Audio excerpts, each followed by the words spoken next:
Dnes si ukážeme, ako prebieha záchrana takýchto mŕtvych bixenonov na tejto sedmičke. Najviac ma zaujíma, prečo tento kruh svieti na červeno. To uvidíš v tomto videu.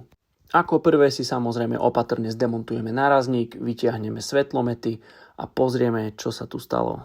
Po demontáži sme zistili, že týmto svetlám sa už niekto neodborne venoval.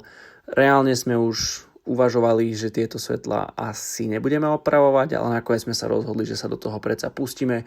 S určitou dávkou kompromisu tie svetlá sa budú dať zachrániť.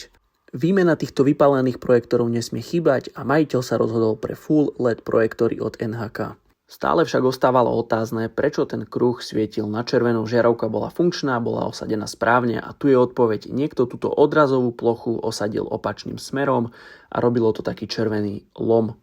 My sme si ho osadili správne, už to fungovalo ako má. Samozrejme, špínu sme si očistili, housing poriadne zazvárali, aby sme na to mohli dať normálne dvojročnú záruku a išli sme to skladať celé odznova. Tým, že tie svetla boli poškodené od vody, urobili sme si dechrom, namaľovali to na čierno, dali tam nové plexiskla, PP, fóliu, jednoducho išiel tam úplne ten najvyšší balíček a tu môžeš vidieť, ako tie kruhy majú svietiť.